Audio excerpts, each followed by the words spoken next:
Hello, everyone, and welcome back to the Father-Son Packers podcast, your source for Packers news, notes, and analysis. My name is Tommy, and I'm one of your hosts, and I'm joined, as always, by my co-host, my dad, Matt. Dad, how are you doing? I'm doing all right. It's a beautiful sunny day here. We're, the day before Easter, and I am looking forward to consuming large amounts of candy tomorrow. Yes. And maybe even tonight after midnight. I usually don't actually wait until I wake up the next day. Yeah, I mean, if you make it to midnight, I think that's pretty good. It feels like a shorter Lent this year. I don't know if that's actually true, but it feels like... No, it's been 45 days already. It's been 46 days. Today's day 46. Do you have the tally marks on the wall? Just day by day? It should be crossed out the lines of the calendar. Exactly. But the scratching into the wall would be good, too. Yes, and as we get here to April, though, we are getting closer and closer to the draft. We are getting closer and closer to, I think, just the peak of NFL offseason content, which is like right now, in my opinion. We're getting to, like we talked about last week, some takes about the draft are getting out there just to, I think, promote conversation at this point, because I think now is the time where it's like, all right, everyone's pretty much watched all the prospects. Everyone has, there are set opinions. The boards aren't going to move that much, and so people just have to start putting takes out there to just get the conversations flowing. Right. So we talked about that a little bit last week. We are no longer at the point where there are actual risers and fallers. And the only thing is a couple pro days here and there, which we did, talked about last week when we talked about what the industry mocks and the insider mocks were saying about some of these players, and we were talking about how that Tennessee pro day was going to be really important.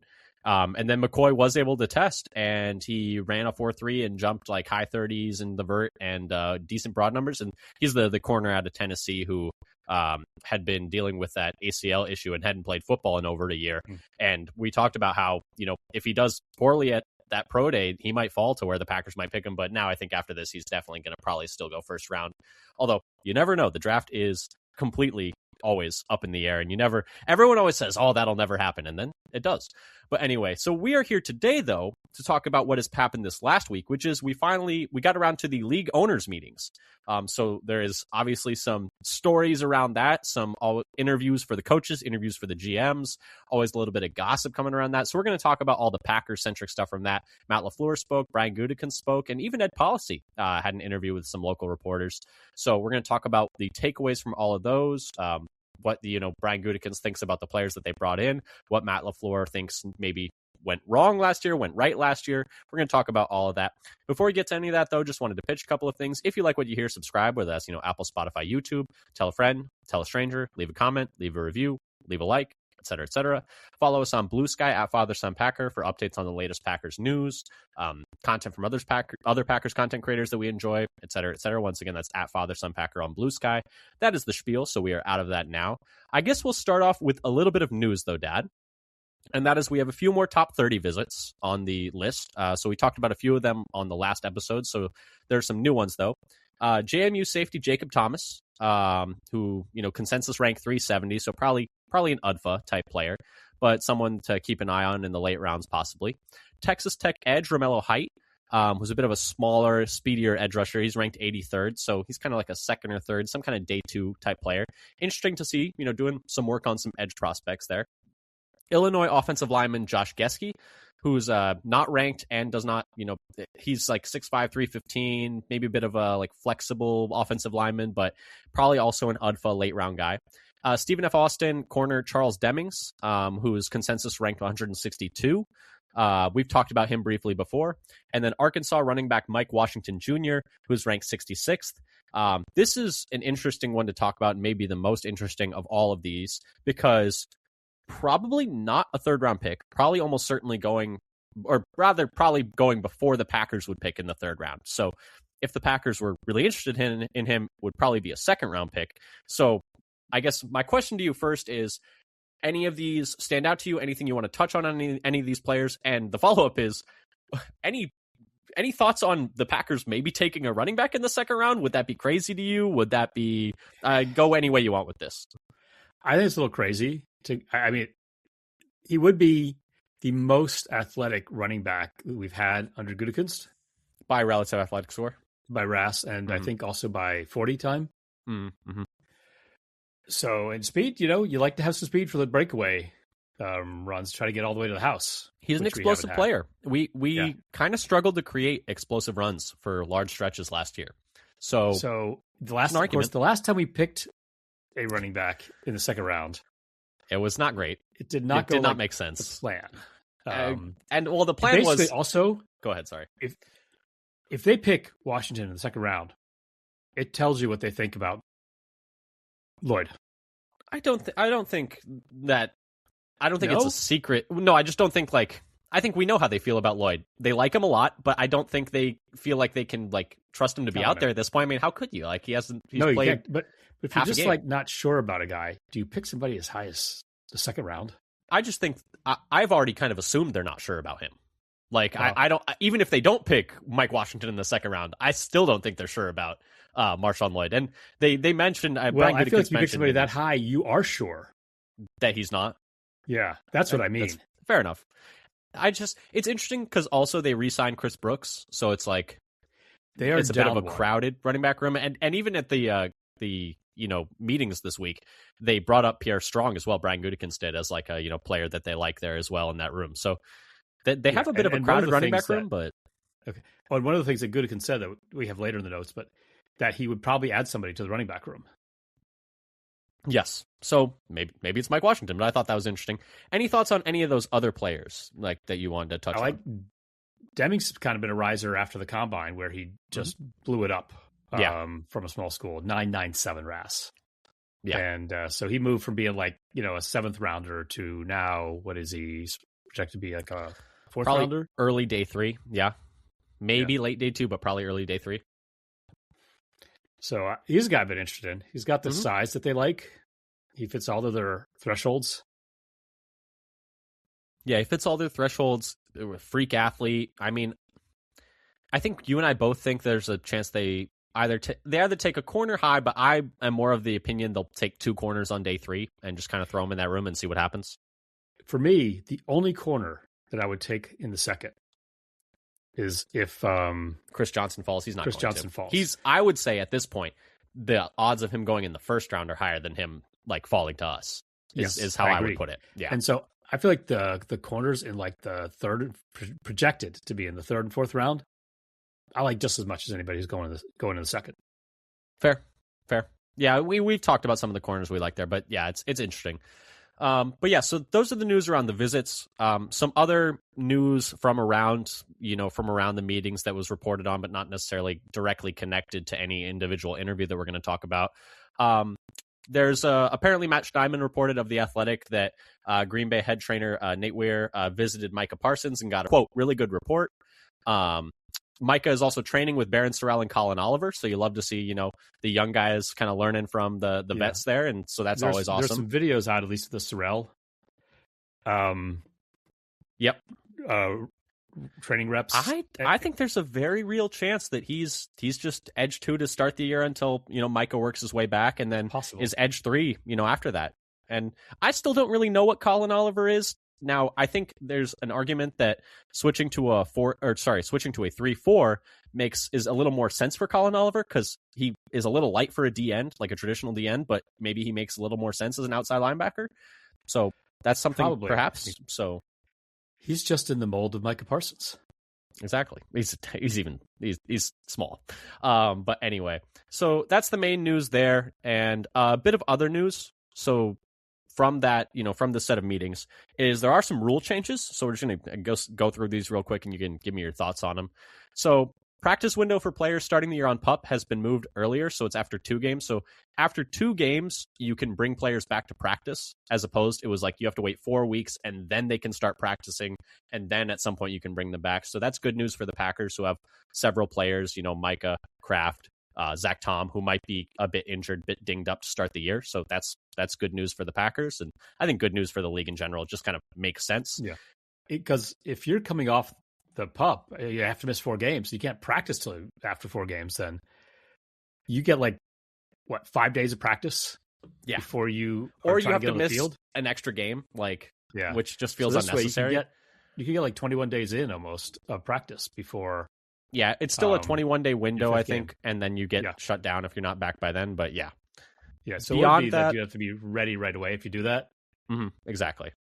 Beyond that, some other ones. Onside kicks can now occur at any point in the game. You do still have to announce them, but before it was late in the game and you have to be trailing. But now they can be at any point in the game. They removed the incentive for teams to intentionally kick the ball out of bounds when kicking from the 50. They pretty much just made it so like if you kick it out the back of the end zone, it goes to the 20 now, I think. So it's just going to optically, it's just going to look better. Like otherwise, like, because you still can kick it out of bounds, like, and get like a decent, like, it's still like, it's just better to kick it out of bounds out of the back of the end zone. And they assume every kicker will be able to do that. But I like guess it just actually looks like a kickoff. Yes, that's why they're doing it, so it looks better. But if you, for some reason, had a scenario where you were kicking from the 50 and your kicker was like banged up and couldn't kick it out the back of the end zone, they could still kick it like out of bounds and like still get that decent like positioning. That, you just have your puncher go out there and kick it out of bounds or something. Yeah, exactly. Other ones, 1 year only.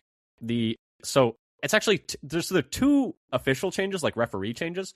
The first is that for unsportsmanlike acts that New York can call down and add a flag or a ejection, and that's like going forward for always. So something like the example was the DK Metcalf thing where he hit a fan and then there was no recourse because there was no flag thrown. They couldn't eject him. And so he ended up getting suspended for 2 games, but realistically, he probably should have gotten ejected from that game, just because you can't hit a fan. Right. You figure any act that makes you suspended for games probably should have been kicked out. That probably ejected for that game. But he wasn't because there wasn't a flag thrown. And now the New York offices, like the Eye in the Sky, will be able to call down and eject or throw flags for unsportsmanlike action specifically. And then the other update is if there are replacement refs this year, which it kind of feels like there will be because that's just how this seems to be going, which is going to be an absolute nightmare, of course. So, but if there are replacement refs, then the Eye in the Sky will be able to help with a greater variety of flags, which a lot of people have talked about. It feels like kind of like they're supposed to be refereeing the game from New York. I was going to say, and also like if you go that way, it's going to be kind of hard to come back from that, right? Like is it good? How? Like, are people going to want to, like, oh, like, look, they're getting more calls, like, correct because they have more angles? It's just going to be easier, I think, for the New York refs to do that.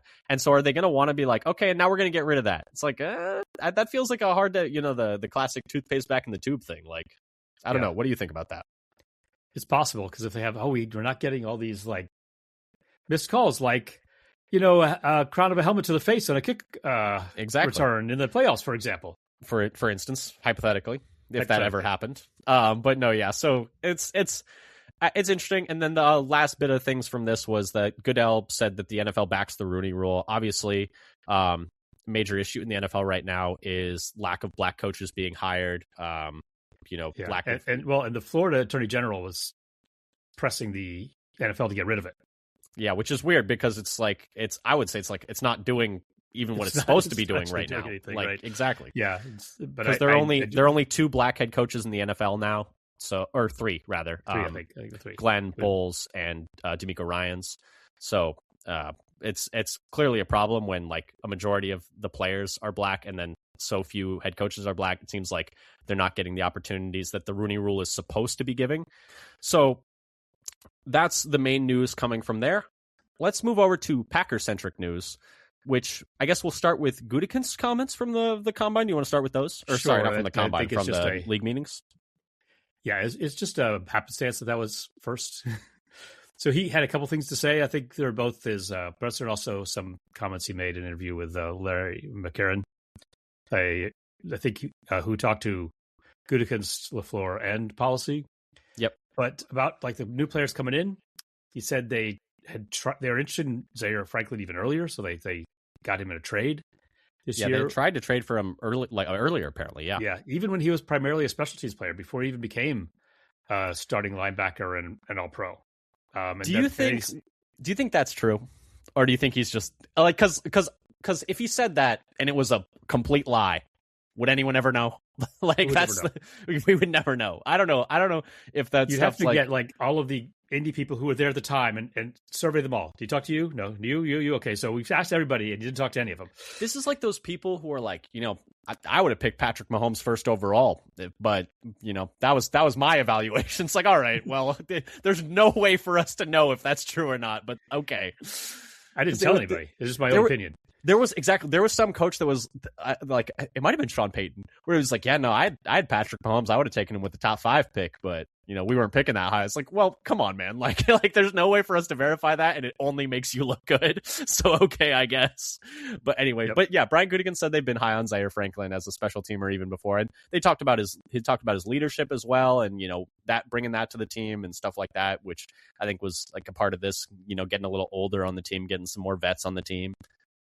Yeah, he did mention leadership. I think that was one of the things that they were interested in, even when he was mostly special teams player. And then he also mentioned that when it became clear that they weren't going to get Quay back, so we got to add a linebacker. A little bit kind of reminiscent of like when it became clear that Aaron Jones, that contract wouldn't work out, they went out and got Josh Jacobs. It felt like a bit of an echo of that in some ways, where it was like they made this move after they realized they weren't going to be able to bring Quay back, which is a bit interesting because it's not like, I didn't think that Quay's contract ended up being like totally prohibitive. No, what was it, $13 million a year? It's 13 or 14. Yeah, it was not up to the 15 that some people thought it might get, and because all the linebackers got a little bit less, because Lloyd didn't get as much as people thought he would either. Right. Yeah, the linebacker contracts took a step back.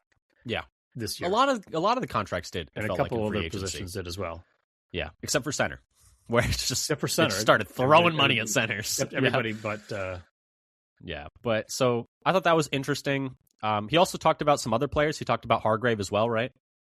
Yeah, he said obviously he's been an exceptional player in his career. He's been one of those guys that's excelled as a run stopper and a pass rusher. He's a complete player, and I just think we've lost a few guys in the defensive interior there. We just need to add something.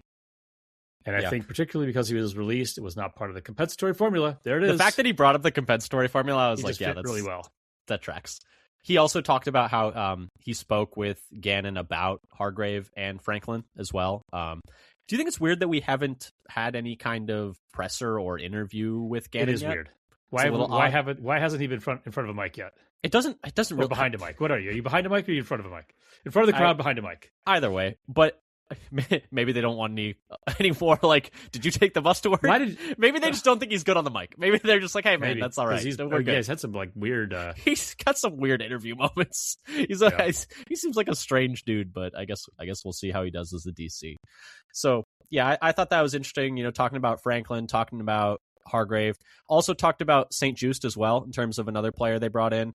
Talked about how he has good length, got really good size, best year of his career last year, stuff like that. I think his best football is ahead of him. A lot of the cliches, but I did think it was interesting that he also spoke about wanting him coming out of the draft, which is another one of those like, are you just saying that? I don't know. But anyway, the quote was, quote, "We liked him a lot coming out of the draft. His size and length on the outside is something we didn't have a lot of, something we wanted to get. He was kind of a target for us. Took a little longer than I would have hoped, but nice to finally get that down right as we started on Wednesday," end quote. And so the longer than we thought, I think most people are interpreting that as like they were trying to sign him in the free agency period for a couple days. So maybe he had multiple suitors. That's kind of what that kind of signifies to me, perhaps. And the Packers had to maybe do a little bit of bidding or a little bit of negotiating. But I think it kind of indicates to me that he was a priority for them. And some people have speculated that this is mainly a special team signing. I don't see it that way. I think he's going to get a chance to start. I think they want him to take. I think they want him to take Valentine's job. Like, I think that's like the goal. But he was better than any of our corners last year in a more limited role. He played like a third of the snaps. Yeah, or a third of the time. But he was, and he's better suited for zone than man. That's why I think he did so well. That's why he was so poor in Washington, probably also. Washington. And, Brian Gutekunst also mentioned, dealing with injuries early in his career and Washington as well. And he's also a really good tackler. Yes, he's not an impact tackler. We've talked about this. He's not like making tackles in the backfield, but he doesn't miss tackles. His size helps there. His length helps there. He's got long arms. And then he also spoke about, Brian Gutekunst did rather, about Sky Moore. Quote, "He's very explosive, very, very tough to take down by the first tackler," end quote. Talked about getting a chance on offense, but it seemed like the main thing with Sky Moore was that I got from the Gutekunst comments was like he was brought in to be a returner. He is going to be a special teamer. Yeah, I think that's his primary more. It's kind of like the offense, like, well, when he's in the room, yeah, he might turn out to get some chances. Maybe they'll like him and he'll get some chances. Do you think? Would you say better chance of making the team or same as when we signed McCole Hardman last year? Better. I think so too. based on the comments. But yeah, maybe that's also hindsight as well. I think the investment is more. I think that's true as well. And Sky Moore was really good as a returner last year. Did have a couple of muffs, so that's a little bit which is worrying. Part of what got McCole Hardman out of the door. Yeah, McCole Hardman's preseason was hilarious when looking back on it. It was super funny. But yeah, so that's on Sky Moore, and a few other quotes about some players. They asked him about Trevon Diggs. About whether or not he'd be brought back, since a lot of the talk about the Packers is still needing corner depth. One thing I wanted to add about Trevon Diggs when we got to that point is when I was looking through notes, and I had missed this before, but Matt Schneidman, I think, tweeted maybe it was Instagram from Micah, where Trevon Diggs is with him working out, and he's got a Packers still got the on. Packers stuff on. Yeah. But no, it's I'm not surprised they're working out. I mean, I wouldn't mind bringing Trevon Diggs. Of course, the fact he's wearing a Packers hoodie, maybe he just borrowed it from Micah. Yeah, I was going to say he's still, yeah. But I wouldn't mind bringing Diggs in, for more competition. It just ultimately depends on, the price tag and how much, guaranteed money that would be. He was not good last year. I looked in a lot of different metrics, and he's still. He was not good with the Cowboys. I think it's impossible to know if he was good with the Packers. Didn't mean because he was pretty good in that Vikings game. I remember coming out of that game being like, oh, he's pretty good. He's got a little something to him. And then he played one in the run defense, one snap, and he it was not a good snap. It was not a good snap. Was not in position to make the tackle after the catch. But also, it's you don't know snap though. So you don't know enough yet of how we want to position relative to everybody else. I think that was all it. He just hadn't had time to get all the assignments down. But to me, that's I almost put some of that on coaching, though. It's he's been here 2 weeks, guys. What did you expect? Let's simplify the playbook for him. He's been here 2 weeks. Yeah. So I didn't take the benching as they weren't happy with his performance. It was we haven't. It's this is just too much. Yeah. But anyway, beyond that, talked about a few other players. Talked about Diggs. Wouldn't shut the door on bringing him back. As we get to the other side of the draft, they're going to continue looking at other players, which kind of a lot of people have, taken from that as they're not going to be any more signings until after the draft, which I think we all expected, but that's kind of concrete now. And then also talked about Matthew Golden, talked about him needing the ball more, which to me was hey, coaching staff, let's get Bo Melton off the field and let's put Matthew Golden on the field. How many times has Gutekunst gotten, on the podium now and said, man, we really should play giving Golden the ball more. It's hey, Matt, Matthew Golden's pretty good. It's just so weird to me, but I don't know. Whatever. I hope he gets more of an opportunity in this. I think he will. I mean, a whole lot of targets have opened up. That's true. I just hope, because it's just weird. Because I think part of it is Matt LaFleur is clearly a sizist. When it comes to the wide receiver position, he is clearly a sizist. He does not like the smalls. He won't play Jaden Reed outside. He will not do it. It just never ever happens. He only plays in the slot. And Matthew Golden's not that much. He's about the same size. So, are we about to see a lot of Dontavian Wicks?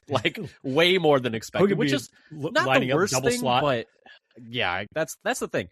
And are we going to see? It's the thing is I understand wanting receivers who can block, but. Well, let's move over to talking about Matt LaFleur, because there's a lot to talk about there. I think these quotes were maybe more interesting and have generated even more, buzz and chatter. Oh, I guess I guess the first one we'll start with. I mean, he talked about the brief one was he talked about, getting that extension in Green Bay, being happy in Green Bay, stuff like that, et cetera, et cetera. And we'll talk about the policy quotes about that a little bit later. But the one that has, gained probably the most traction is talking about players and them not being happy in their roles. So I'm going to read the quote and we'll talk a little bit about this, and maybe we'll speculate a little bit on who he's talking about, because there's some options, or maybe it's all of the above. I guess we'll see. But the quote was, quote, "If I'm being honest about it, there were some guys who were upset about roles last year, and I think that took a toll on our football team. So you need guys that bring great energy every day. I think from a coaching standpoint, role clarity is key, so we've got to obviously do a better job communicating with your players. Hey, here's your role, and if you're unhappy about your role, it's on you to do something about that to carve out a bigger role on this football team." So, who do you think he's talking about? And do you agree with him that I think that question was answered very reasonably, I thought that was a reasonable one.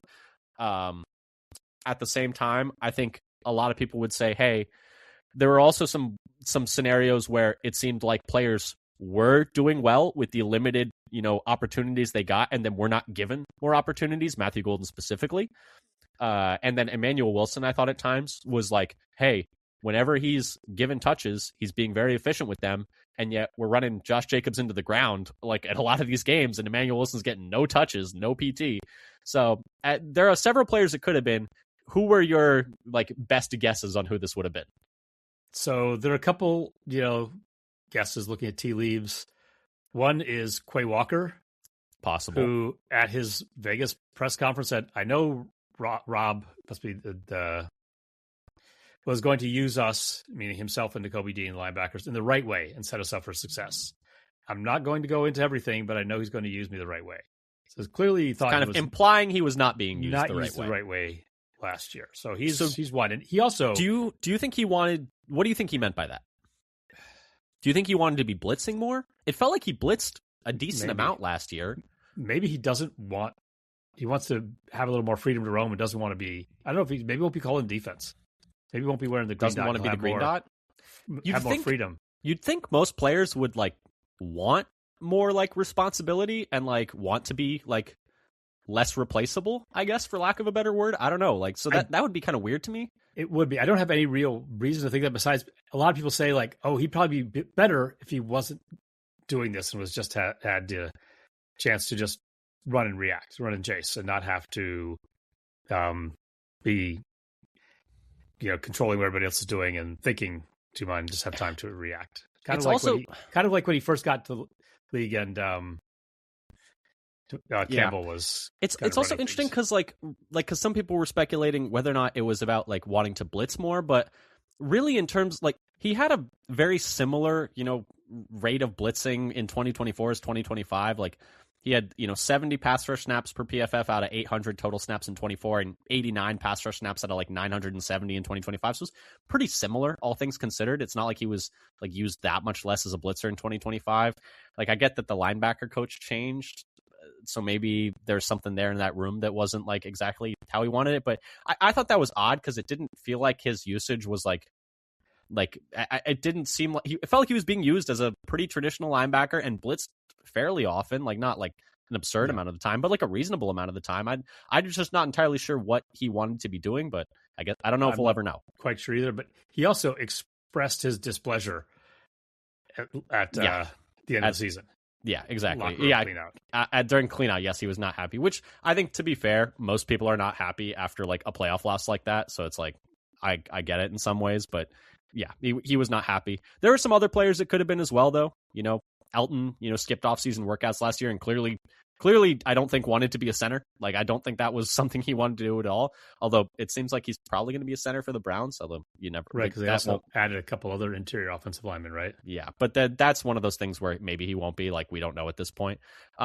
And then there are a few other players that also, had some quotes that, Dobbs was obviously upset in 2024, but that didn't really come up as much in 2025. And also he got a lot of targets. Probably could have been Matthew Golden as well. Coming in as a first round pick, there probably some expectations of you're going to get this much usage. And then he was probably not used as much as he maybe expected. And then there are a few other players that could have been as well, right? Yeah.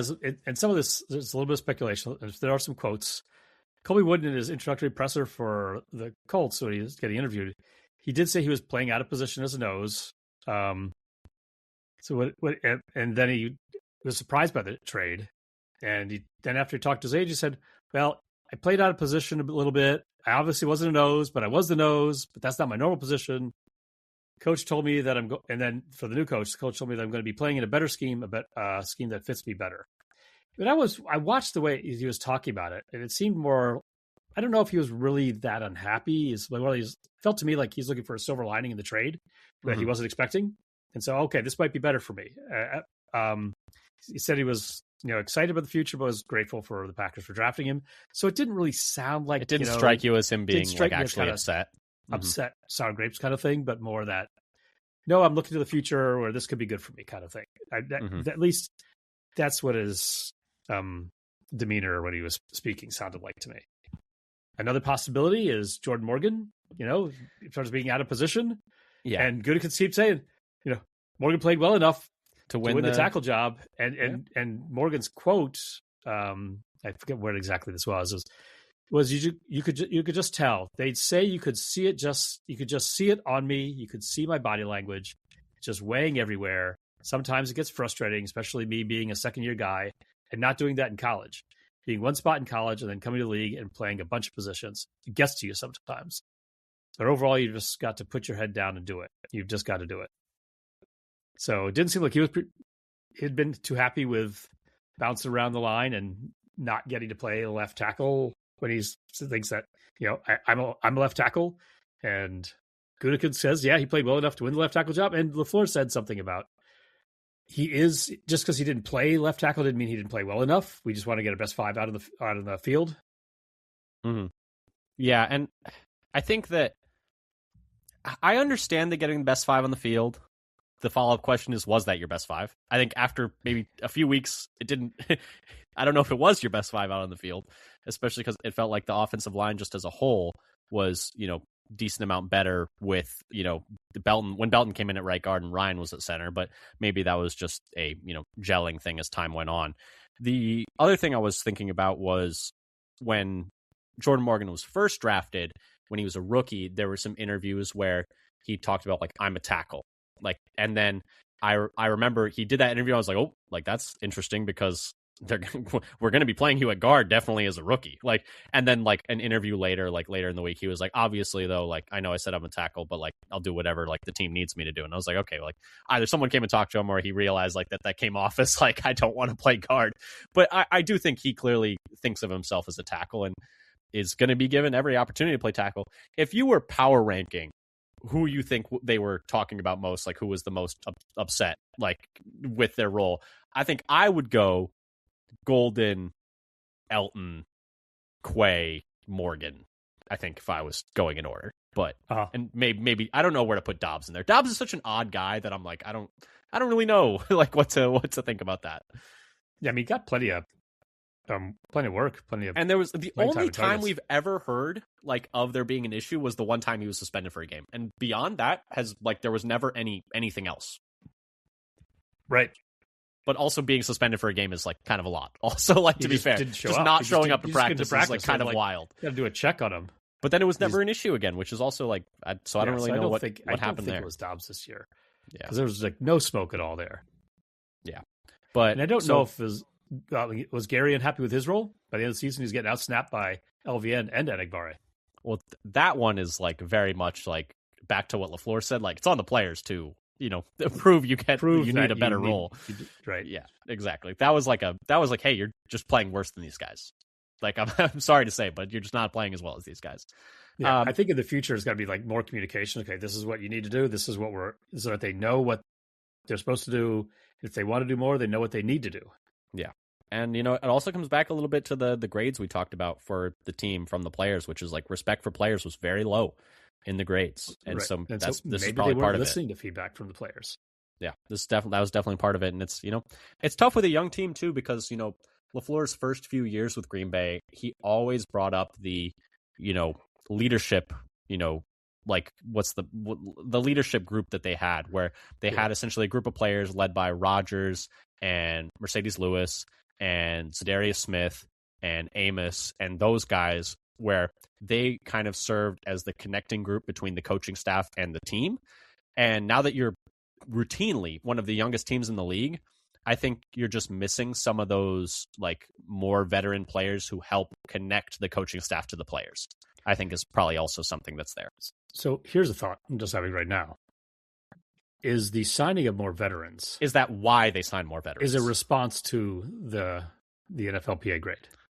I think there's certainly a possibility of that, because like I said, they don't have, you maybe need with this coaching staff some players to connect the younger players and the younger roster to the coaching staff and communicate stuff, as opposed to like having like essentially communication coming from each individual player.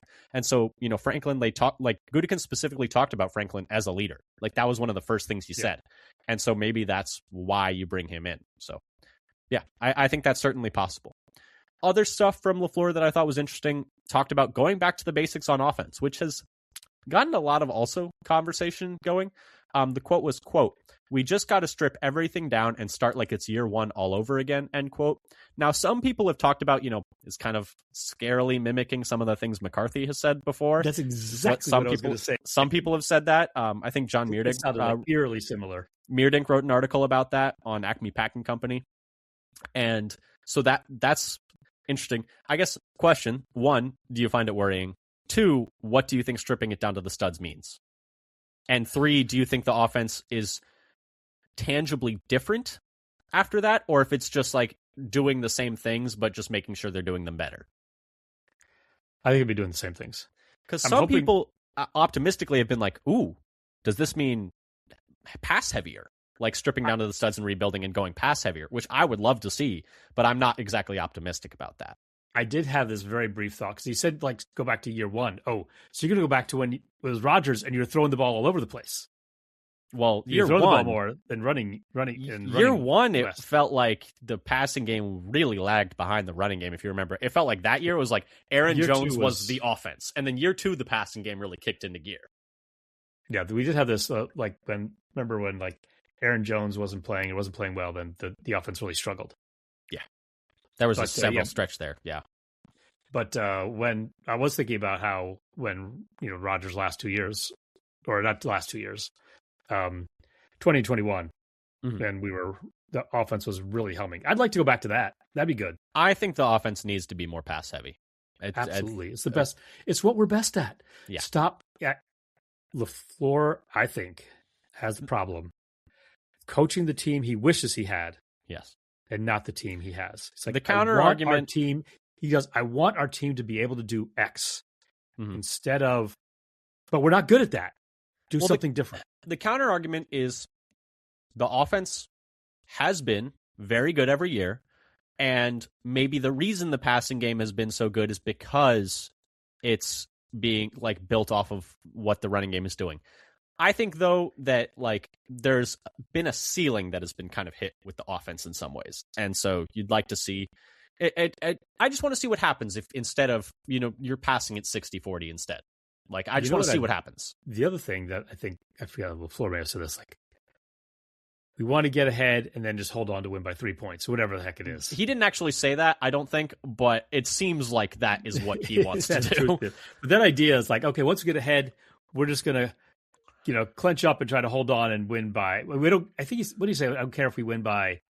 Well, that's a major. That's one of the, I think the main criticisms of LaFleur that I 100% agree with is like, if we get up for 2 touchdowns, I don't remember the last time we've tried to get to go for 4 or 5. Like if we get up by 3, it's like, okay, we just start parking the bus, and it could be the first quarter we'll park the bus. And I'm like, okay, guys, what if we just scored 40? Like, what if we just did that instead? Like that'd be that's the main thing. I want him to stop parking the bus. Yeah, it gets too conservative. Prevent offense. If you are happy to win by 3, there's an incredible amount of variance that comes into play. Why wouldn't you be happier winning by 20? Like. Right.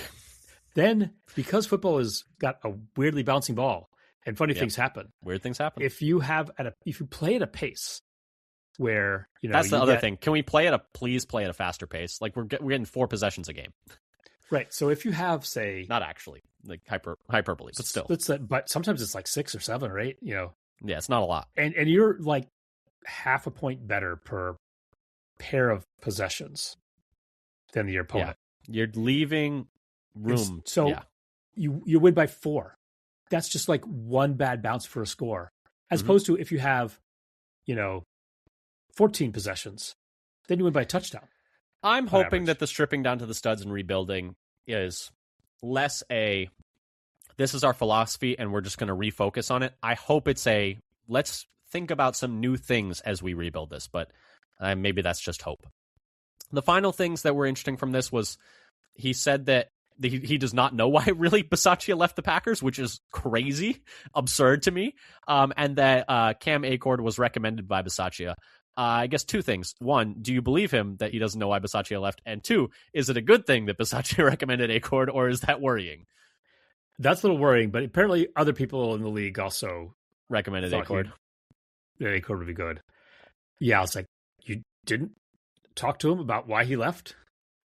I think Or did he not say because I'm leaving because of you? Yeah, I don't know. I'm of two minds on it where it's like, I cannot believe that never came up. But also, like, I have no real concept of how busy an NFL head coach's like day to day is, where it's like, I just know that it is incredibly busy and they're working like 80-hour weeks.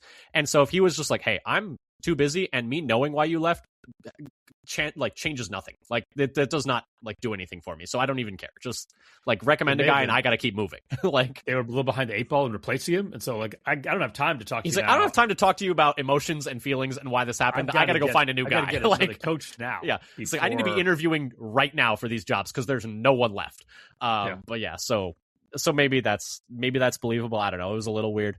Then the final thing is he spoke with Larry McCarron, talked about needing to finish games, and said that Morgan playing, like we talked about, guard was more about, having their best five out there.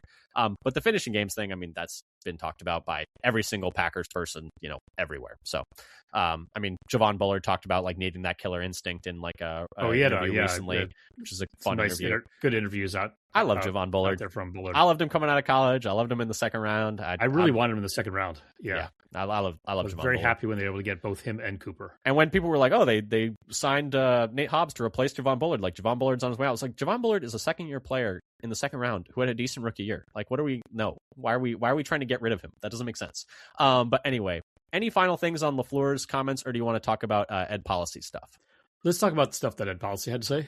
All right, Ed Policy. I think the main thing was he said at no point was Matt LaFleur on the hot seat, which to me, number one, was like, yeah, because if he was on the hot seat and then they lost 5 straight games and then blew an 18-point lead at halftime to a division rival in the playoffs, he probably would have been fired. So clearly he was never on the hot seat. It was like my take. Yeah. Yeah, because if he had been on the hot seat before that happened, then he would have been fired. So he was clearly not on the hot seat, which like is fine in my opinion. He talked about, sorry, go ahead. I was just say, yeah, the idea of didn't want to make a decision based on like one game. More evidence, I suppose. Yeah, aside. I suppose you could argue there are other things besides that one game which I worry about. Yes, there are legitimate worries about LaFleur as head coach going forward. But I understand why. I'm not surprised. Better suited to be an offensive coordinator than a head coach. You can say that, but also like I think he's a good head coach. I think he's a very good head coach. I think it's more about the Bill Walsh thing, where sometimes things just run its course, and you just need a new voice in the room. And I think that's more of my concern. That happens too. But I think if he was let go by the Packers and he was hired as a head coach somewhere else, I think number one, he would be hired as a head coach immediately somewhere else. And number two, I think he would be very successful wherever he went. So that's like my take. But yeah, no, was not on the hot seat. And like I said before, I'm fine with LaFleur going forward. I just think he needs to change some things, but we've talked about that enough.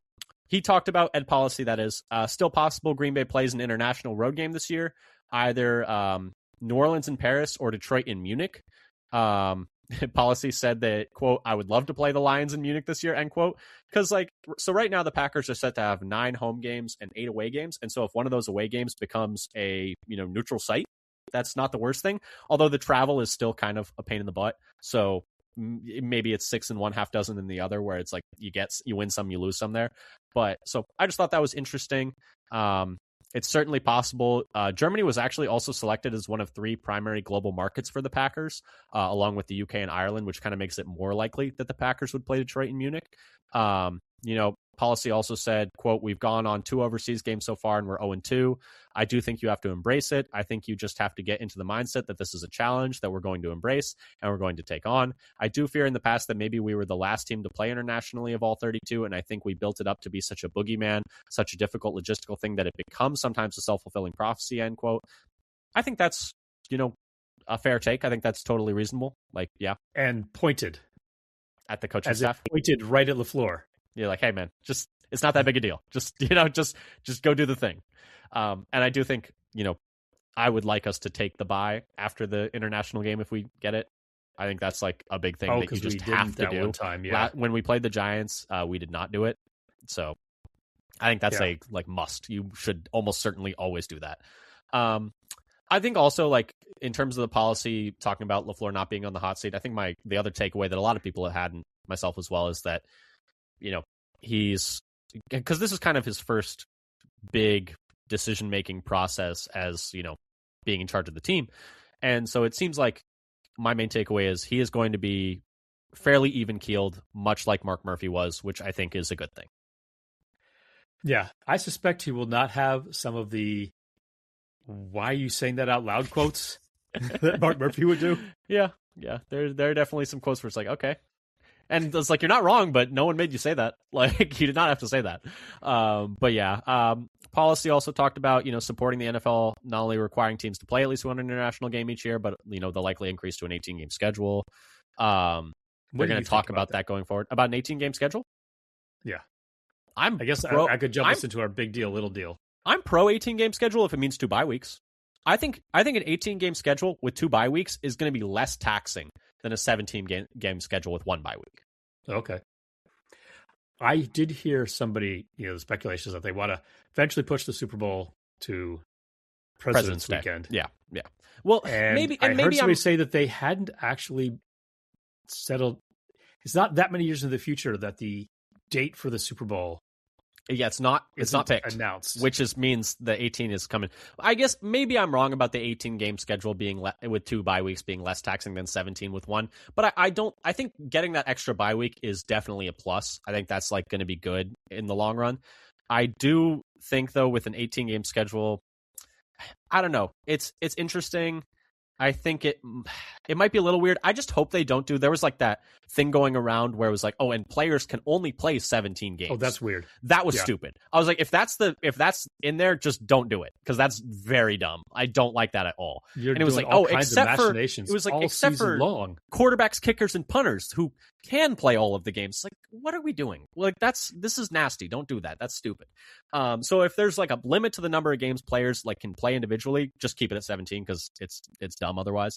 But I think a second bye week would definitely be like a good thing because right now it's like if you get that bye week 5, it feels so hard to do 13 straight 13 straight weeks after that. And so having a second bye week to kind of break the season into thirds, you don't have as many games like consecutively. So I think that's like a general could be a positive thing, like hidden in the fact that, having an 18th game is going to increase injury risks, but you get a little bit more of like recovery within that season. I don't know. So then the whole dropping a preseason game to make up for their back to their play. No, that means nothing. That means nothing, but whatever. The players who play those 18 games are not playing in that preseason game. It doesn't give them any extra rest. A total it's a total fallacy. Like that doesn't mean anything, but whatever. And then the last thing, the biggest Green Bay Challenges competition, quote, parity has never been better. That the championship belongs to anyone next year, which means it belongs to us. I did like that when he's like talking about it could be anybody's, which means it belongs to us. Yeah, we just got to reach out and take it. Was like the end of that quote. So he talked about that. It was a lot of general stuff. So I didn't take a whole lot of stuff from the policy stuff. I don't know anything else you wanted to add there. No, that was it. I did like that he did not shy away from saying it. So it belongs to us. Yeah, I mean it's very similar to the Gutekunst thing from last off season, like time to compete for championships. Which yeah. So hopefully we're able to make some more off season moves to improve the team, including the draft going forward. Any final thoughts from the owners' meetings that you want to touch on? I mean, we could talk about the replacement refs things a little bit, which is just going to be a total mess if they have to do that again. Oh, man, yes. That was the thing. We've talked about almost everything already, but that could be, if that happens, we have replacement refs. Oh, man. I don't want to see touchception again. Well, they're talking about like, oh, it'll be better this time because like last time we started training them in July and like this time we're going to start training them in May. And I'm like, yeah, it'll be better, but marginally, like still not going to be great. Maybe the ability to review plays, maybe that'll help. Is better than it was back maybe then. It'll be an even bigger mess. Who knows? But yeah, so it's not great, especially when like they talked about, and this was like a really like I don't think a big enough story where they talked about some of the calls in from New York. They talked about a few of them just being wrong last year. Do you remember that? Like earlier in the offseason, they were like, they were like a few like of the, I don't remember the specific ones. They were like, oh yeah, like New York got that wrong. Like, like they called it in and it ended up like they overturned it like with the booth review and they were wrong. And it was like, okay, well, that's not good. Like you shouldn't be doing that. Well, we had plays that happened to us. Where was it? The Kraft Musgrave reception? Or the Musgrave one down the seam? Got called a interception. No, I think they called an incompletion in the end, where they said it hit the ground. I'm thinking about the Musgrave diving one. Is the one I'm thinking about the one on the left sideline where it was taken away, but they said he wasn't down, the ball was loose, and then they called it interception. Oh, I don't remember that one. Well, I don't know if it was Musgrave. It might have been. I don't remember that Kraft. one at all. I'm gonna have to go back and look at that because that one's not coming to my mind. I was thinking about the Musgrave one where he dove. I think it was against the Broncos, middle of the field, and he dove and caught it. And then there was really no angle that they showed on the broadcast that showed it hitting the ground. The one he dove going from right to left. Yeah, and there was no, and I think it was right before Watson got hurt. It was like the play before that, if I remember correctly. And it was like, there's no angle that they showed in the broadcast, at least, where you could clearly see the ball hitting the ground. And then they were like, yeah, that hit the ground. And I was like, okay, well, from what angle? Because we didn't see it hit the ground, and there was nothing clear and conclusive, and they called it a catch on the field. So, but whatever. It's one play. It didn't really matter that much. Yeah, but no, replacement refs is going to be a nightmare. I really hope it doesn't come to that, but it's seeming more and more likely that it will. Anything else really sticking out? I mean, nothing real draft-wise coming out. No other real pro day news that was interesting besides the Tennessee one. Yeah, I think that pretty much does it for, news from, I mean, there was the stuff from the coach's photograph where How did close? You see did you see LaFleur and Ben Johnson are to each other? Well, I was talking more about Matt LaFleur, Mike LaFleur, and then Joe Brady. And Joe Brady looks like the largest human being who has ever existed for some reason next to them. He looks like I didn't look at that. He looks like Shrek. He looks like a good 2 times their size. It's absurd. But yeah, beyond that, I mean, there wasn't that much else from the coaches in owners meetings. Yeah, that pretty much does it for that. I mean, the Packers related stuff. I mean, the main interesting stuff was the talking about players not being fully bought into their roles. I guess the hope is that changes going into next year, and maybe some of the players who weren't happy are no longer on the team. Maybe that's part of it. Anything else you want to talk about from these meetings, or should we wrap this up? I think we can wrap it up. Okay. I guess I would say that I was glad that LaFleur talked about it. It's okay, this came out, players weren't happy. This is why, not running around. This is what we're trying to do it. This is what is the players' responsibility to fix that as well. It's because I agree. It's not just on the coaches. The players also, it's on them as well. I understand, where it's a two-way street in that way. But anyway, this has been the Father Son Packers podcast. Thank you again for listening.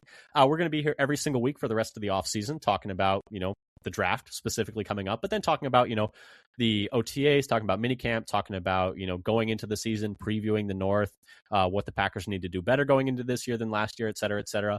Once again, subscribe, whether that's, Apple, Spotify, YouTube. Leave a comment, leave a review, tell a friend, leave a like. Follow us on Blue Sky at Father Son Packer. And until next time, go Pack Go. Go Pack Go.